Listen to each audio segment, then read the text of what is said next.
Africa, Europe, USA and Canada, South America, Asia Pacific, Middle East and North African regions. Also available on these digital platforms across the world. WION. World is one.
Hello and a very warm welcome. You're watching Gravitas with me, Molly Gambhir. Let's get started.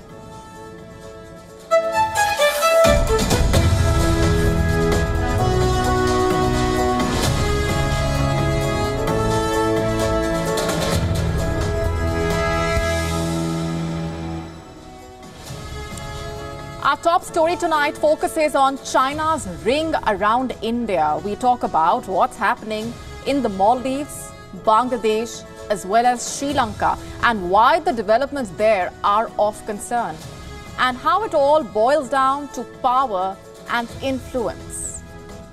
And here's a look at what else is lined up for you on the show tonight. As Hezbollah hits Tel Aviv, has the US become a helpless giant? We decode the developments. As Russian forces storm a key East Ukrainian town, we tell you why the town is extremely significant. Is gender-based discrimination leading to unnecessary deaths of women? According to doctors and scientists, thousands of women are losing their lives due to heart disease globally because of the misconception that it is a man's disease. We tell you all that you need to know. You do not want to miss this. All this and more coming up.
Our top story tonight on Gravitas is about the strategic nightmare, in a way, that's been lurking in the shadows for India.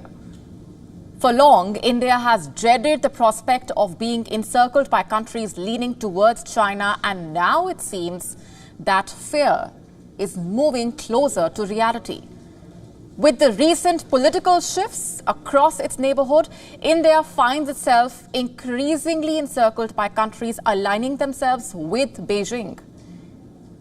You see, this is not just about diplomacy or trade, it's about power and influence, just to put it simply. It began with the Maldives, then Bangladesh seemed to be gravitating towards China, and now it appears Sri Lanka is becoming Beijing-leaning. So what does all of this really mean for India? It paints a grim picture. Our country surrounding it increasingly prioritizing partnerships with Beijing over New Delhi. Whether it's for trade, defense, or infrastructure, is Beijing becoming their first choice? And what does this mean for India? Is it a major strategic disadvantage? Let's break this down for you. The latest development occurred just this week itself on Monday. Anurag Kumar Desai, a known Marxist, reportedly noted for pro-China views, was sworn in as Sri Lanka's new president. And before we go on, let's just remind you here, we are joining the dots for you. As we told you earlier, these developments have massive implications, not just for trade, but for India's national security. With countries like Sri Lanka reportedly looking to China for economic development, Beijing has another level of control right on India's doorstep. Reports from both Indian and Chinese media indicate that the Sanaike's administration is expected to lean heavily on China for investments, trade opportunities, tourism, digital infrastructure. And this reliance, you see, is not in isolation. Sri Lanka, after all, is a key participant in China's Belt and Road Initiative, the vast infrastructure project that China uses to extend its economic and geopolitical influence. Since joining in 2017, Sri Lanka has seen significant Chinese investment, especially in its ports like those in Colombo and Hambantota. And now experts are saying that the Sanaike will likely double down on this partnership, deepening Sri Lanka's ties with China to boost his country's development plans. History also supports this notion. As per reports, the roots of the Sanaike's party, the Janata Vimukti Perumuna, JVP, trace back to the pro-China wing of Sri Lanka's communist movement in the 1960s. And historically, China has supported Sri Lanka whenever left-leaning politicians held power. The situation for India, you see, becomes graver due to the Sanaike and JVP stance towards India. On several key issues, as per reports, JVP has consistently opposed cooperation with India. A case in point is the ambivalence over the 13th Amendment, which India has long supported to give more autonomy to Sri Lanka's Tamil minority, or the 1987 India-Sri Lanka Accord, which his party's founder criticized fiercely, branding India as an expansionist threat to Sri Lankan sovereignty. Furthermore, the Sanaike is reportedly resisting calls for investigations into alleged war crimes during Sri Lanka's civil war. The Sanaike also recently made headlines for stating that a major wind power project led by India's Adani Group will be scrapped. But Sri Lanka is not the only piece as far as this puzzle is concerned. The Sanaike's rise to power comes on the heels of former Bangladesh Prime Minister Sheikh Hasina being ousted just a month earlier. Remember, Hasina had been a steady ally, keeping anti-India forces in check in a way, and ensuring a cooperative partnership between the two countries. But ever since her ouster, we have seen a surge in anti-India rhetoric. The BNP's and India Out campaign, for that matter, the boycott of Indian goods during Ramadan are just the latest examples of Bangladesh distancing itself from India and potentially tilting towards China. Bangladesh also recently, remember, secured duty-free access for its exports into China's vast market as part of Beijing's policy to increase trade with the least developed countries. The economic allure is clear, but the political implications are hard to ignore. And then there is the Maldives. In 2023, pro-China candidate Mohammad Moizu took office, riding a wave of anti-India sentiment. One of his first moves was expelling Indian military personnel and cutting security ties with New Delhi. Instead, Moizu reportedly opened the doors for China, even allowing Chinese research vessels to dock at Maldivian ports despite India's objections. His presidency shifted the Maldives towards China's orbit, a critical development given the country's strategic position in the region. So what's India left with? In a way, a shrinking list of allies and growing Chinese clout in its backyard. Each of these countries, in a way, Sri Lanka, Bangladesh, the Maldives, was once a stable partner for India, and now are they turning towards Beijing, increasingly creating a geopolitical concern for New Delhi? India's diplomatic and security challenges are growing. The question remains, how will India respond? Because one thing is certain, China's ring of fire is closing in.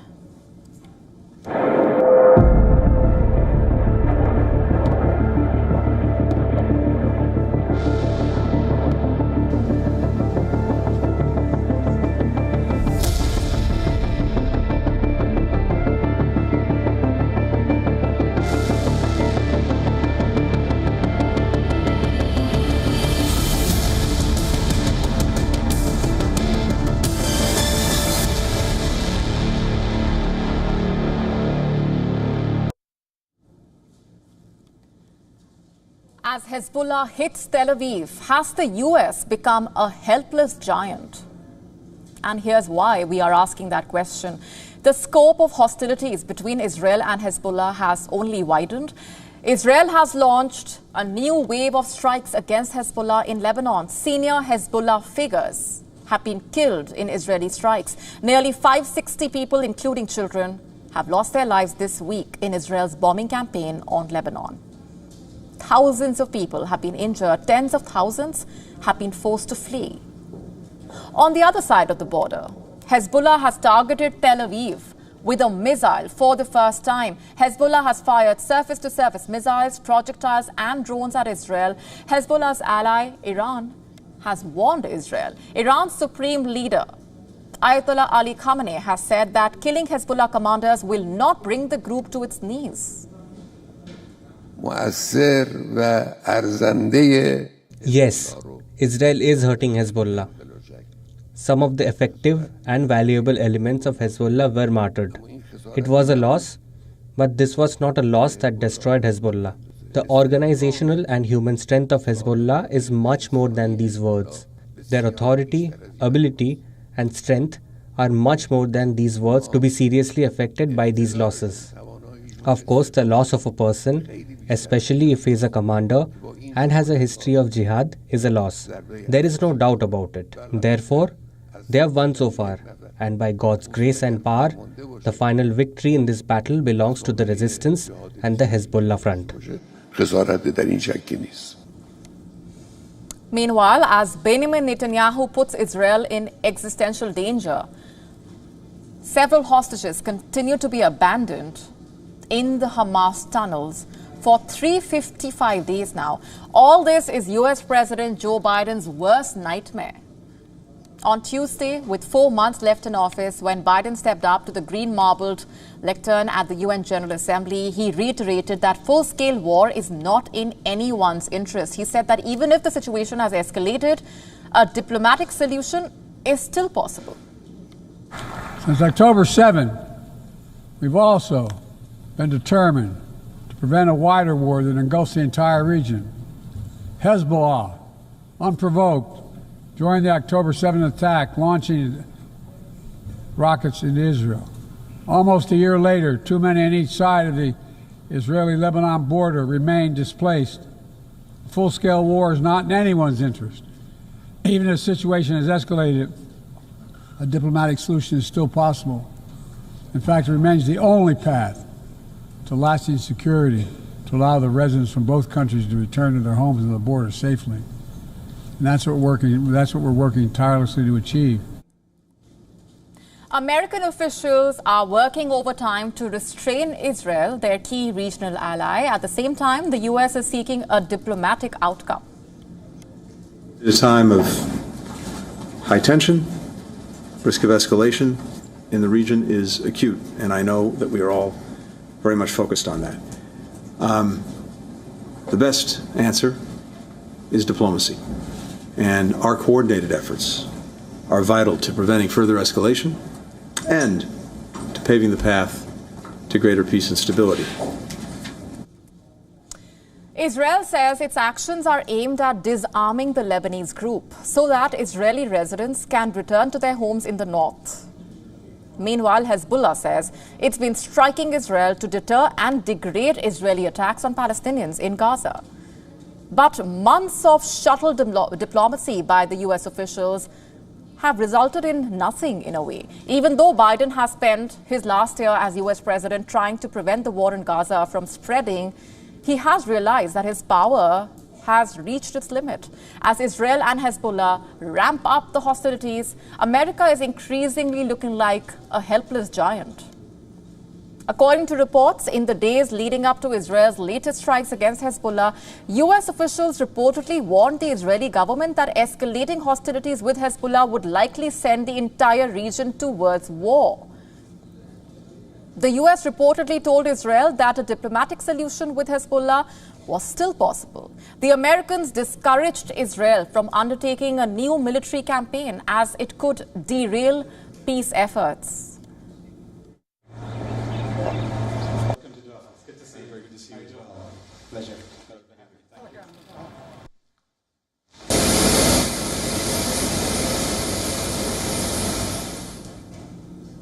But Israel went ahead anyway. And this marks the first time in almost a year that the US and Israel have so starkly disagreed on something. To us, this raises a very important question. Is Biden's plan for a diplomatic solution to end the conflict along Israel's northern border even attainable? You see, the US has for months urged Israel to avoid ramping up its military campaign in Lebanon. The US worried that it would only ignite tensions in the region further and potentially spark a wider war.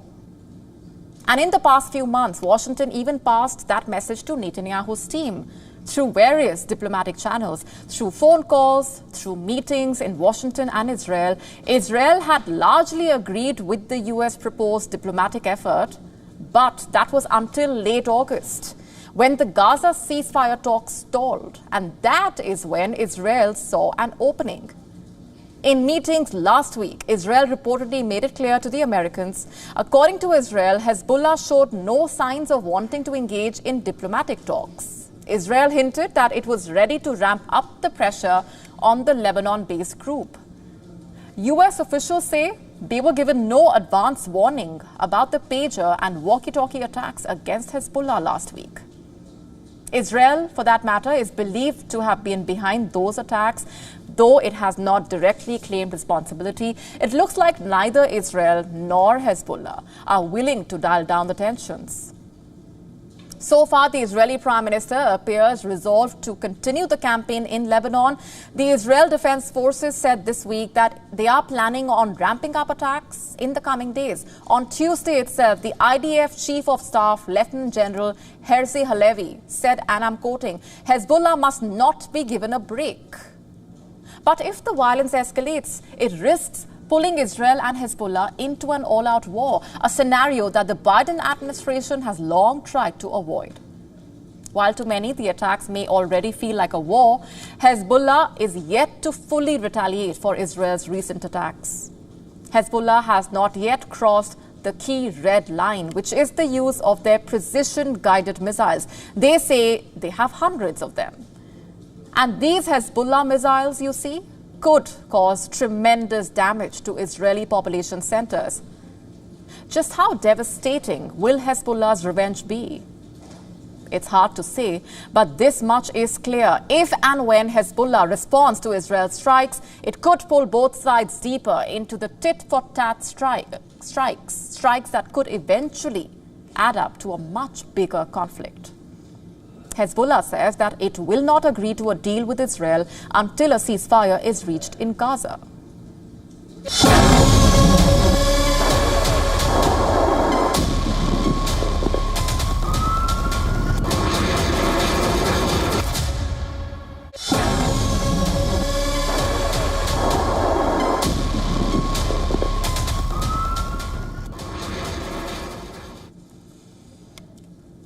the last 3 days, Israel has intensified its aerial campaign, striking locations in southern Lebanon. Lebanese officials say that as many as 600 people have died due to Israeli strikes.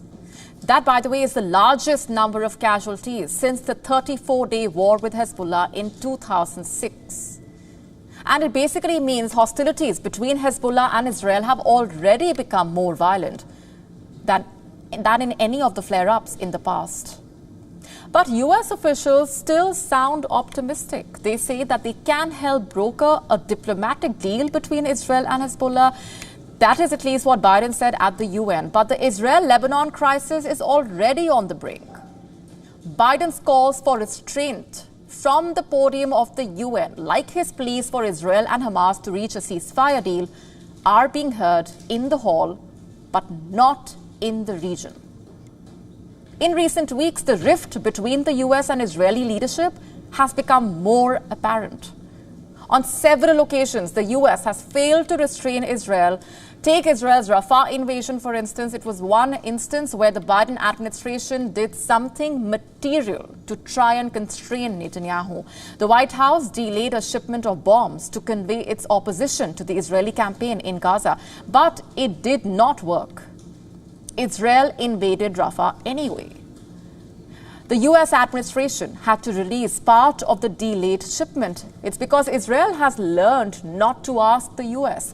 Before the exploding pager and walkie-talkie operation in Lebanon, the Israeli Defense Minister, Yoav Gallant, told his American counterpart about an imminent operation without divulging details. Then again, Israel did not notify the Americans at all about their decision to begin bombing Beirut on September 20th. Time and again, Israel has done the opposite of what the US has advised. And what's more, despite the crisis of the last week, no call between Biden and Netanyahu was announced. In fact, recently, the US Secretary of State Antony Blinken made his 10th trip to the region since the Gaza war started. 10th. But for the first time, Blinken did not visit Israel.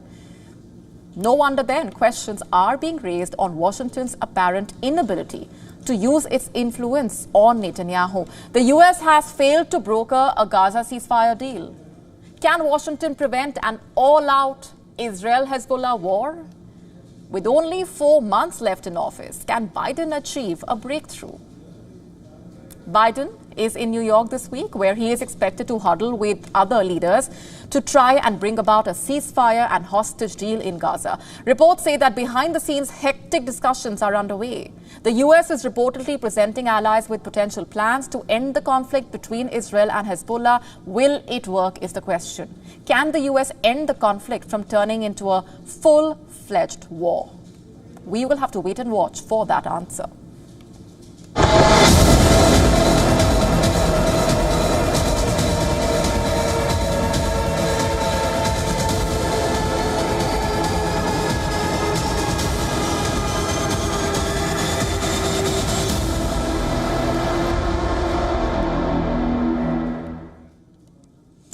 We now turn our attention to a possibly critical flashpoint in the Russia-Ukraine war. Vuhledar, a small yet pivotal town in the Donetsk region, is reportedly on the brink of collapse. This strategic town, reportedly long hailed as a fortress by the Ukrainian forces, is now facing its toughest period. As per reports, Russian troops have escalated their assault and encircled Vuhledar. Its fall reportedly could mark a devastating blow to Ukraine's defense in the southeast. Unconfirmed reports suggesting that Russian forces, in fact, are no longer just at the city's edges, but are properly inside Vuhledar, with claims that Russian forces are using heavy artillery and airstrikes that has left a trail of devastation. Deep State, a site that tracks battlefield developments, published videos showing massive explosions in Vuhledar. So why is Vuhledar so significant? Why has this town, which was once home to just 14,000 people before the war, become such a key battleground? We will break it down for you. Volodar is around 70 kilometers south of Ukraine's key city of Pokrovsk, a major road junction that basically links up critical supply routes. As per reports, the loss of Volodar would significantly weaken Ukraine's hold on Pokrovsk and could open the doors for the Russian forces to advance even further into Ukrainian-held territories.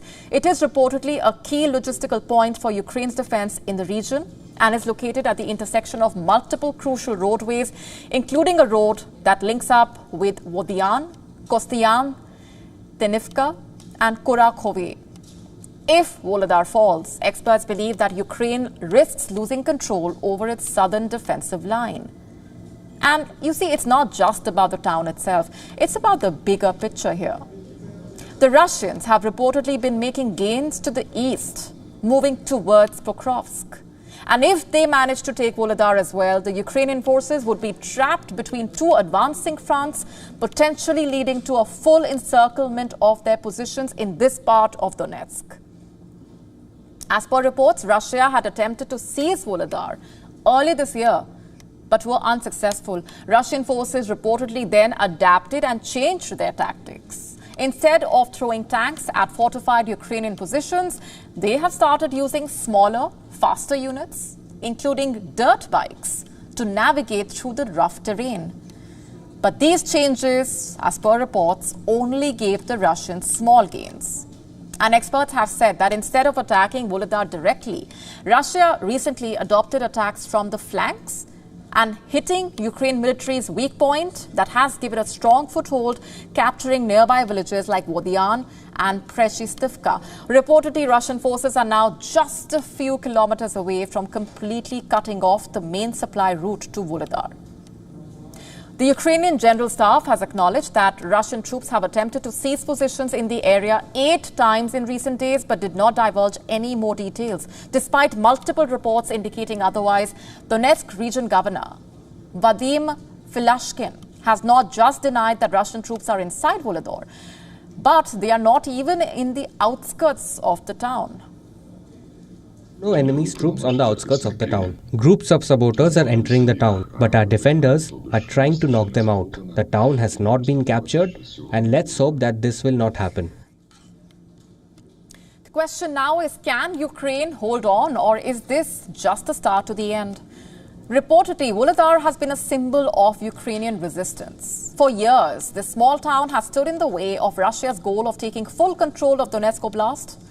And experts have said that if it falls, it would be a major psychological blow to Ukraine and could even threaten the security of the entire southwestern portion of Donetsk. So where does Ukraine go from here is the immediate question. They are fighting to keep the town, but reports suggest that the odds are stacked against them. Russian troops are making advances, and with every passing day, the window for a Ukrainian counteroffensive is growing smaller. What happens in the coming days, weeks, could just reshape the entire course of the war in southeastern Ukraine. Volodar, after all, has been a symbol of Ukrainian resilience, like we said. The question now is, how much longer can it actually hold out?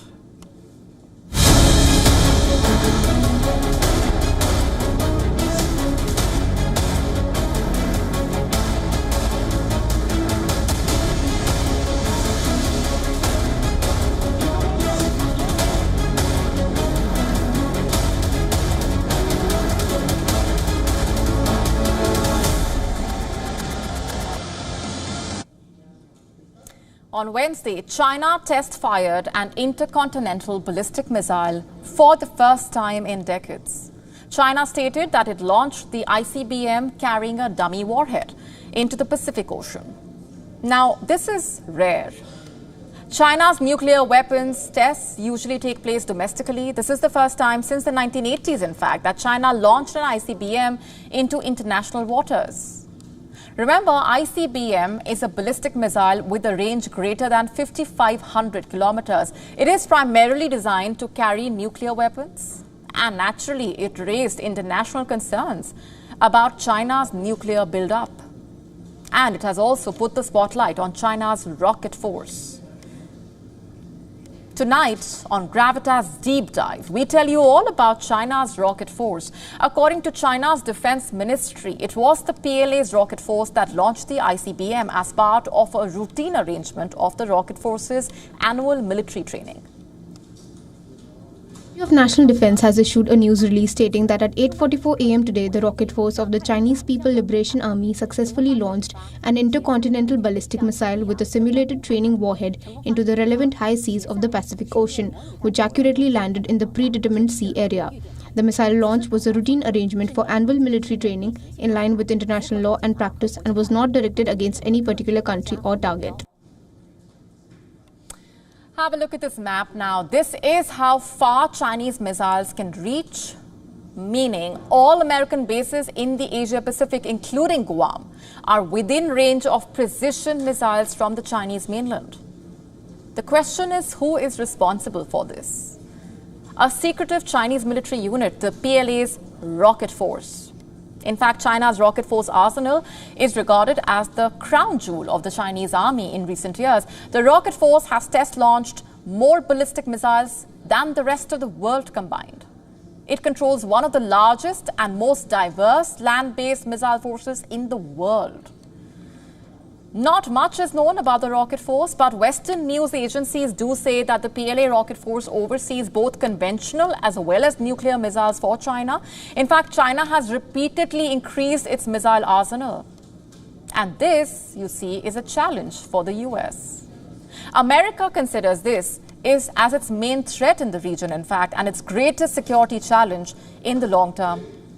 The Xi Jinping government has tasked this unit with the country's highest military objective. Last year, it said the rocket forces chief and his deputy were replaced in a major shake-up of the elite forces leadership.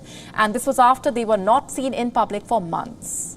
The two officers who replaced them had not previously served in the force. China's nuclear forces and military have been undergoing rapid modernization for that matter. This is in line with President Xi Jinping's goal of having a world-class military by 2049. China's nuclear buildup is directly in line with its expanded view of the use of nuclear weapons, and analysts say that China's nuclear strategy has gradually evolved from a policy of minimal deterrence to a more active posture of limited deterrence. China is also constantly upgrading, modernizing, expanding nuclear arsenal.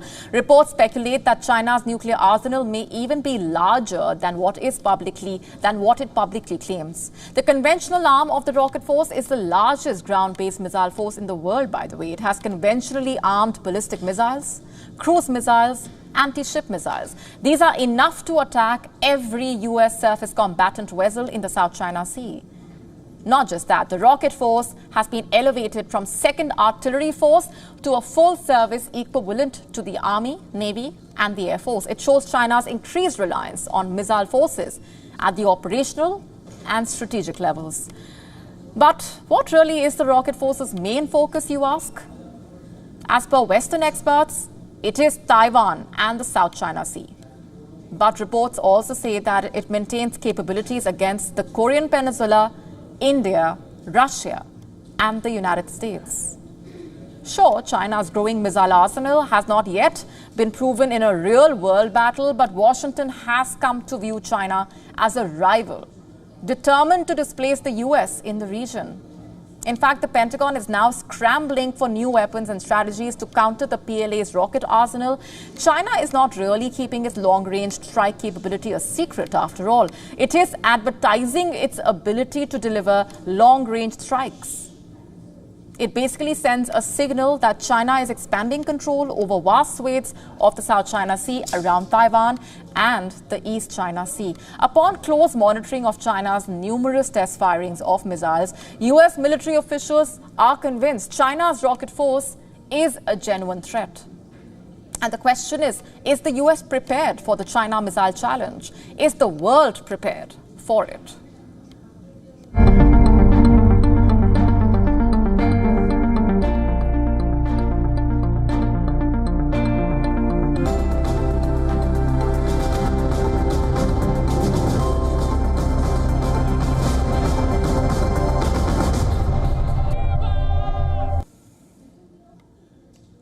Thailand has become the first country in Southeast Asia to recognize same-sex unions. The Thai king signed a marriage equality bill into law that will come into effect on the 22nd of January next year. The historic move marks the culmination of years of campaigning for marriage equality.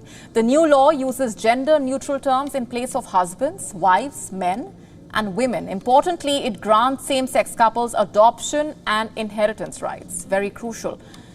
The Prime Minister posted on the platform X, "Congratulations on everyone's love. #LoveWins." Last week itself, the Bangkok Deputy Governor said the city officials will register same-sex marriages as soon as the law gets enacted. The legislation is also the result of the commitment of the government led by the Pheu Thai party that had made marriage equality one of its main goals. The party made a major effort, by the way, to identify itself with the annual Bangkok Pride Parade in June that thousands of people celebrated in one of Bangkok's busiest commercial districts. The organizers also announced that the Pride will organize a wedding for couples who wish to register their marriage on the very first day the law becomes effective. More than 1,000 couples are expected to register their marriages. Thailand is now the third place in Asia, after Taiwan and Nepal, to allow same-sex marriage. Although for long, Thailand had a reputation for acceptance and inclusivity, it has struggled for decades to pass a marriage equality law. Thai society, after all, largely holds conservative values, and members of the LGBTQ+ community say they face discrimination in everyday life. State agencies are also historically conservative, and advocates for gender equality have had a hard time pushing lawmakers and civil servants to actually accept change. Globally, efforts to legalize same-sex marriage intensified since 2001, when the Netherlands became the first to pass the legislation. Earlier this year itself, Greece also established marriage equality, becoming the first Orthodox Christian country to do so. And so far, over 30 countries and territories have globally legalized same-sex marriage. But marriage equality is still largely limited to countries in the Americas, Europe, and Oceania. Taiwan, for instance, became the first place in Asia to make same-sex marriage a reality in 2019. Mexico has no national law on same-sex marriage, but more than half of its states regulate, allow, and recognize it. Shifting focus now to India, the second phase of polling in Jammu and Kashmir concluded today with 239 candidates in the fray for 26 assembly seats. For the former Chief Minister of Jammu and Kashmir, Omar Abdullah, it's a battle of prestige. He is contesting from 2 seats. Let's tell you more in our next report. Former Chief Minister of Jammu and Kashmir, Omar Abdullah, might not have it easy this assembly election. He will have strong competition to regain the Ganderbal seat, while in Budgam, he is facing the People's Democratic Party. Ganderbal Assembly constituency is considered a family bastion, represented by Omar's grandfather, Sheikh Abdullah, and father Farooq Abdullah and himself. Losing the recently held parliamentary elections from Baramulla constituency has put a question mark on Omar Abdullah's political career. Losing the seat to engineer Rashid seems to have jolted his confidence, and that is why he has been forced to fight from both Ganderbal and Budgam seats, which are considered National Conference strongholds. Omar Abdullah seems to have given special importance to the Ganderbal seat, which he represented during his tenure as Chief Minister, as was evident from the emotional appeal he made to the people on the day he filed his nomination. Addressing a meeting of workers at the party office in Ganderbal, the NC Vice President took off his cap and held it in his palms, urging people to vote for him, as his quote-unquote honor lay in their hands. When Omar Abdullah took over the NC reins from his father in 2002, he contested the assembly elections from Ganderbal, but lost to PDP's Qazi Muhammad Afzal. However, he snatched the seat from Afzal in the 2008 elections and became the youngest chief minister of the then Jammu and Kashmir state. Though the NC's support base remains largely intact, the entry of PDP candidate Bashir Mir in the fray has made the contest in Ganderbal tough. Mir has contested 2 assembly elections from the neighbouring Kangan seat, but has faced defeat. However, with that assembly constituency being reserved for ST candidates, the PDP has fielded him from Ganderbal. His entry has, to an extent, enthused the PDP cadre. However, many PDP workers are not happy with the decision. In the 2014 assembly elections, Mir had lost to NC's Gujar leader, Mia Altaf, by a slender margin of 1,432 votes. Omar Abdullah is facing the outsider tag in both Ganderbal and Budgam areas, especially from the PDP. In Ganderbal, Omar Abdullah's former party colleague, Ishfaq Jabbar, who is contesting as an independent candidate, has centred his campaign around the same issue, while in Budgam, PDP's Aga Muntazir Mehdi is also targeting Omar Abdullah on the same issue. Omar Abdullah faces fewer challenges in Budgam, as the seat has been held by NC Srinagar MP Aga Ruhullah Mehdi since 2008. The seat has a large number of voters dedicated to the National Conference, and the party is hopeful of winning despite resentment among the local Shia population against Omar Abdullah. What will make the electoral battle in Ganderbal even more exciting is that jailed cleric Sarjan Wage, popularly known as Sarjan Barkati, and Baramulla MP engineer Rashid's Awami Ittihad Party candidate Sheikh Ashik are also in the fray. The NC Vice President has termed both Barkati and Rashid as BJP agents and vote cutters. What could go in the NC leader's favour is the development work he did for the constituency while he was the Chief Minister. In 2009, when Omar Abdullah was the Chief Minister, a central university was set up in Ganderbal. Bureau Report, WION World is One.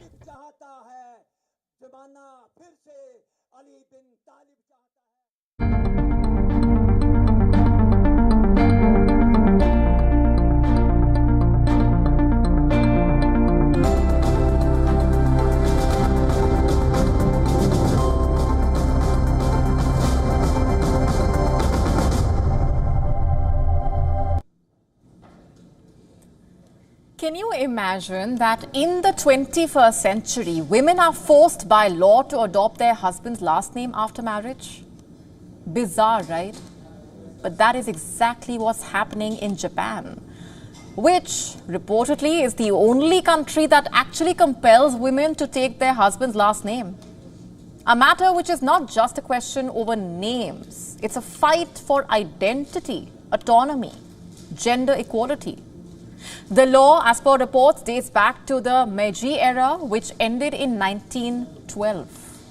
As per a New York Times report, in 95% of cases, Japanese women have taken their husband's name, such as the surname issue in Japan that reportedly by 2531, 500 years from now, all Japanese citizens will have the same Sato, the name Sato, as their last name. This practice has in fact persisted for over a century. Despite the sweeping societal changes that Japan has experienced, in no other developed country does such a law exist, making Japan an outlier in the fight for women's rights. But change may finally be on the horizon, driven by Japanese women who refuse to let their identities be erased. Similar to the abortion rights issue in the US, the adoption of the husband's last name has been a major political issue over the past 3 decades. There is reportedly diversity of views among the contenders to replace outgoing Prime Minister Fumio Kishida, elections for which will take place on Friday. Shinjiro Koizumi, one of the youngest and most progressive candidates at 43, has reportedly said that if elected, he will push for a law that allows married couples to retain separate surnames. He has made headlines when he took a short paternity leave in 2020. Such actions are rare for male politicians in Japan. His stance represents a shift towards more modern and progressive values, ones that resonate with the public, that increasingly supports change. But the political landscape is far from unified. Sanae Takaichi, a leading conservative contender and Japan's potential first female prime minister, reportedly has a very different perspective. While she supports the idea of couples using separate surnames in professional settings, she insists that the law remain unchanged to preserve family unity. For her, the tradition is about protecting future generations from confusion. A conservative stance that is reportedly heavily prevalent in Japan's leading party, the Liberal Democratic Party. While the political class appears to be divided, public sentiment is shifting. A recent media poll, as per reports, revealed that 2/3 of the Japanese public now supports allowing married couples to keep their birth names. Very significant. And earlier this year, Japan's largest business group even issued a statement calling on the government to make this change. As per reports, the issue has reached Japan's Supreme Court twice in the past 3 decades, only for the court to deflect the issue to the Japanese parliament. And reports also say a third case is being heard before the district courts in Tokyo and Sapporo, one of which is by a 56-year-old high school teacher. Her story is not unique, but it is symbolic of the struggle that many women face. To keep her maiden name, she took the drastic step of legally divorcing her husband. Imagine that, sacrificing your marriage just to hold on to your own name, your identity. To her, the name she was born with is more than just a label, more than just a name. It's the essence of her existence. Being forced to abandon it felt like losing a piece of her identity for her, as though her very humanity was being denied. As she puts it, when something as simple as keeping your name does not pass, you realize that larger gender issues are not being acknowledged at all. The surname debate is a litmus test for Japan's broader struggle as far as gender equality is concerned. Much like abortion rights in the United States, this issue has become a flashpoint in Japanese politics. It divides candidates, shapes policies, and symbolizes the cultural battleground over the role of women in society. For the women of Japan, it's about far more than just a surname. It's about their right to be recognized as individuals, not just as extensions of their husbands or their families. And we also focus on a sad reality. We all know that gender bias exists in multiple areas of life. But what if it also exists in the world of science, medicine? What if it is directly affecting women and their health, because there is gender-based discrimination leading to unnecessary deaths? What if that's the case? You see, gender bias is dangerous. It's a serious threat, to say the least. But when it is present in medical research, it directly affects lives. It could be fatal. And why are we talking about this? Because according to doctors and scientists, thousands of women are losing their lives due to heart disease globally because of the misconception that it is a man's disease. Yes, a man's disease. I know what you're thinking. Diseases do not discriminate. So it's obviously incorrect to regard certain diseases as a man's or a woman's disease. Let's tell you more about what has emerged and why we are talking about this today. The answer basically lies in a consensus statement. It has been drawn up by 33 leading health figures affiliated with the British Cardiovascular Society. The consensus statement has been published in the medical journal Heart. It basically aims to ensure parity of care, among other aspects. It has called for the prevention of needless death toll from what is basically a preventable disease. The fact is that heart disease does not discriminate on the basis of gender, and so the statement has said that healthcare professionals and the public mistakenly believed that women's risk of cardiovascular disease was lower than men's. And it goes on to say that globally, cardiovascular disease is the leading cause of death in women. However, the misconception that it's a man's disease underlines that cardiovascular disease in women has contributed to its under-recognition and under-treatment. It highlighted that women were underrepresented in clinical research about cardiovascular disease. This is extremely worrying. As per experts, there was a discrepancy between men and women when it came to diagnosis and treatment, with women less likely to receive certain treatments or diagnostic tests. Imagine lives being lost needlessly. Simply put, how the correct treatment can actually save lives. But unfortunately, it's not as simple as that. The assumption that it is a men's disease is a huge hurdle. There is a need to prioritize women's health. As per the experts, cardiovascular disease was the #1 killer of women, but many were losing their lives unnecessarily because they were underdiagnosed, undertreated, and underrepresented in clinical trials. Imagine, underrepresented in clinical trials. This is extremely serious and calls for urgent attention. I'm sure you would agree. Women go through enough gender-based discrimination otherwise. It does not have to directly affect their health, their lives in this way. It does not have to be a thing in the world of medicine. Speaking of which, is there sex bias in labs? According to experts, the mice in labs around the world have one thing in common, that's their gender. If you think they are all male, you are absolutely correct, unfortunately. A Guardian report focused on a very concerning trend when it comes to longevity research. According to it, experts say that cages in laboratories across the world are filled with white mice that are all male. Can you believe that?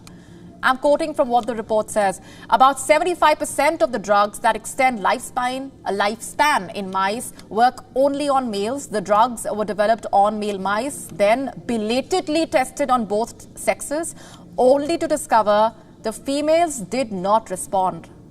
But even though researchers know female mice react differently to drugs to males, there have been 0 studies on separate interventions that could help women live healthier, longer lives.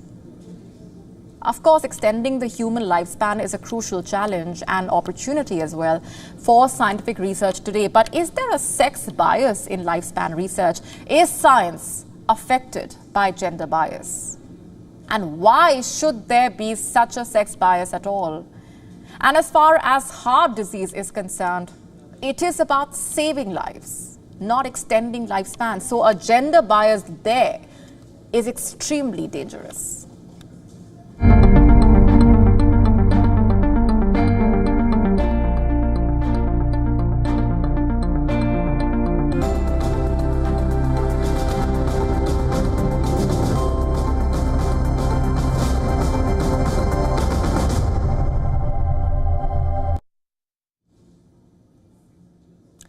Let me now ask you, have you ever wondered about the secret to eternal youth?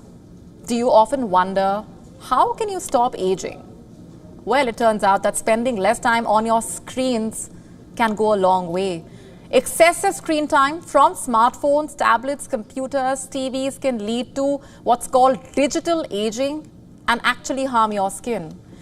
Simply put, the longer you stay on your phone, the faster you are aging. While many of us want to live longer and stay healthy as we age, spending too much time in front of screens can have the opposite effect. It turns out that the blue light from screens can harm your skin, whether it's a smartphone, tablet, computer, or television. All of these devices emit blue light, which is a type of high-energy visible light. Recent studies show that this light can speed up skin aging. Blue light is part of the visible light spectrum and is present in sunlight as well as emitted by digital screens, LED lights and fluorescent lighting. Even though sunlight has more blue light than digital devices, the amount of time that we spend in front of screens is a concern for skin health. You see, blue light penetrates the skin more deeply than UV rays, reaching the dermis where collagen and elastin are found. This can actually lead to oxidative stress, damaging skin cells and causing premature aging. The impact of blue light on the skin can also worsen pigmentation issues, especially for those with darker skin tones. Exposure to blue light can harm the skin by causing oxidative stress. This stress leads to the production of reactive oxygen species, which can actually break down essential proteins like collagen and elastin. And over time, this breakdown can result in the formation of fine lines, wrinkles, sagging skin.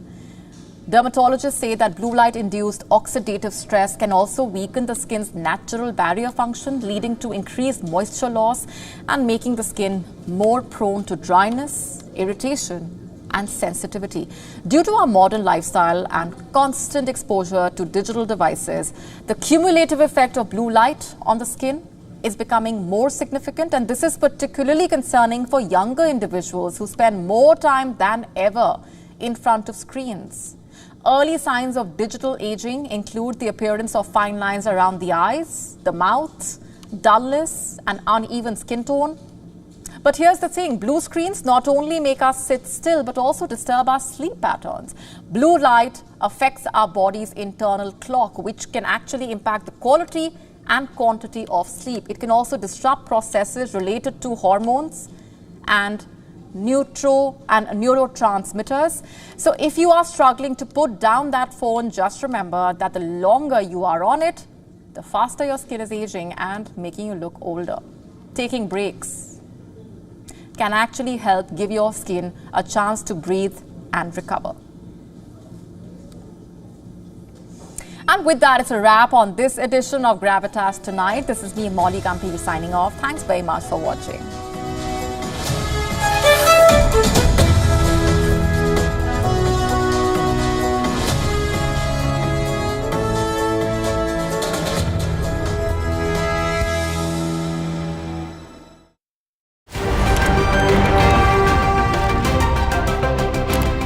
Ready to dive into your daily dose of news? Bringing you what's trending in the West and all that's setting trends in the East. And all of this served up with a side of insightful banter. We don't just bring you the latest stories. We bring you your talking points for the day. And while you do that, from the busy streets of New York, I will provide you with deeper insights on the developments through the course of the day in the U.S. And I will be here at the WION headquarters, getting you all the action from the universe of sport. All that you need to know about your favorite teams and players, right here. The show that keeps you ahead of the global curve. A conversation you'd want to be a part of. A place where news becomes an engaging exchange. We bring you stories that impact your present. This is World DNA. Join the conversation.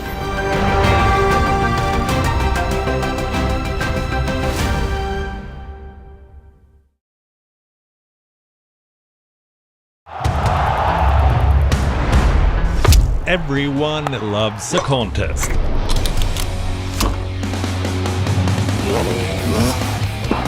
But sport isn't just about victory and defeat. When the GOATs in sport speak, you hear it first on WION. You have to play good cricket over a period of time. I actually pushed myself right out of the damn tournament. We go beyond the stats. Our stories are quoted the world over. At WION, sport is part of our DNA. Come, join us on this journey. Weekdays 6:30 p.m. IST, 1 p.m. GMT.